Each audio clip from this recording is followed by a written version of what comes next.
genetic engineering. What is genetic engineering? Well, genetic engineering is the process of using recombinant DNA, rDNA technology, to alter the genetic makeup of an organism. A quick, simple example is with this butterfly. This DNA helix makes up the genes that codes for the butterfly's colors of these spots in their antenna. So if we know that there's a gene out there that we can plug in to this original gene and replace it and cause the butterfly spots to be neon pink, well, we can do that with genetic engineering and replace the gene with, like, let's say this gene that has the neon strand, which then causes the butterfly to become this color. So we can do that with genetic engineering, and even with, as I'll explain a little later, manipulation by just breeding different breeds, and maybe this could even happen. For years, humans have manipulated genomes indirectly by controlling breeding and selecting offspring with desired traits. Just like in this butterfly, maybe a butterfly was originally born like this, and a butterfly breeder really loves this butterfly gene. Well, it might selectively breed more butterflies like this than it would more butterflies like that, and that's a form of genetic manipulation, like genetic engineering. So you might ask, well, what is the purpose of genetic engineering? Well, genetic engineering can be used to produce foods with better traits, produce animals with more desirable colors, sizes, or more, and help scientists figure out the functions of certain genes, like in this example of this tree. So here's the original makeup of the tree. See how the tree is smaller, it doesn't produce as much fruits. Well, let's say a farmer or scientist adds a specific gene that makes the tree bigger and produces more fruit. Well, that's more desirable for the farmer, and it produces more food for us. So that is something that has happened here. They put in the gene that makes the tree bigger and produces more fruit, and replace for the normal gene that produces this tree. And then now we have a tree that has a bigger size and produces more fruit. Next, we're going to be going over a general example / overview of the steps of genetic engineering. Here we have a general human or eukaryotic cell. We have our nucleus here, and then we have a bacterial cell with our main genome over here, and a plasmid.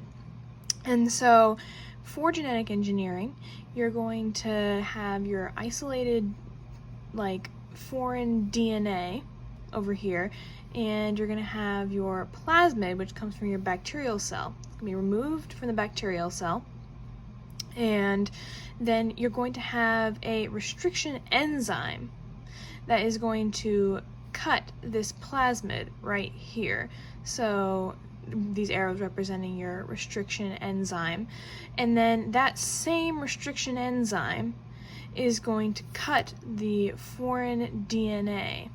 And from that, so you have your cut plasmid and your cut foreign DNA, you're going to have your two separate sections. Then your foreign DNA will join with the plasmid via DNA ligase. And once that occurs, you're going to have your resulting recombinant plasmid, which is this, which has the section of foreign DNA, which in this example came from your human eukaryotic cell, that is going to be inserted in your plasmid, and they are both cut by your restriction enzyme in this process. Now, for our general example of genetic engineering, we are going to reinsert the recombinant plasmid into your bacterium or whatever sample organism you are using, and then the bacterium will incorporate this into their cell division process.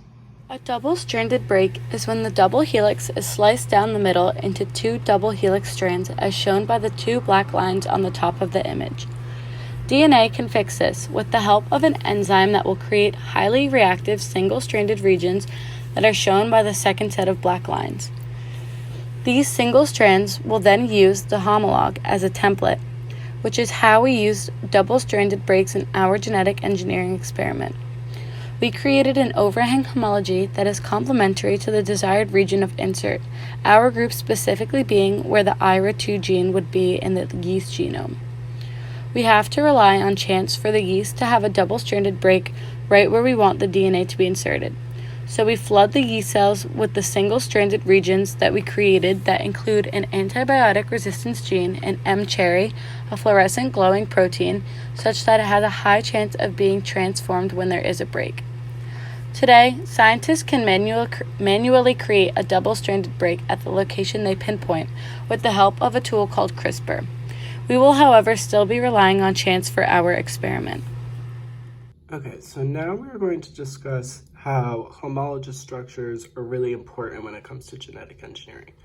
So, basically, this little image is describing the importance of the homologous structures. So you're going to see how these are where the homology is. So those are the exact same, and for this part, it's going to be where our gene is located. So this is what's before the gene, what's after the gene. And so we're going to replicate that by creating those structures in our primer. And so we're going to have our genes M-cherry and NAT MX6 are going to be there as well. And so what we're going to do to this red part, our constructed gene, what we're going to do is we're going to amplify it using PCR. And so when we insert all of those genes, we're going to have a ton of them, and we're going to insert it into the cell. And so naturally what happens is double-strand breaks occur, and when those occur, it gives an opening for this primer to be inserted into the genome. So as you can see here, a double-strand break happened, but since there's a lot more of these, this was more likely to bind.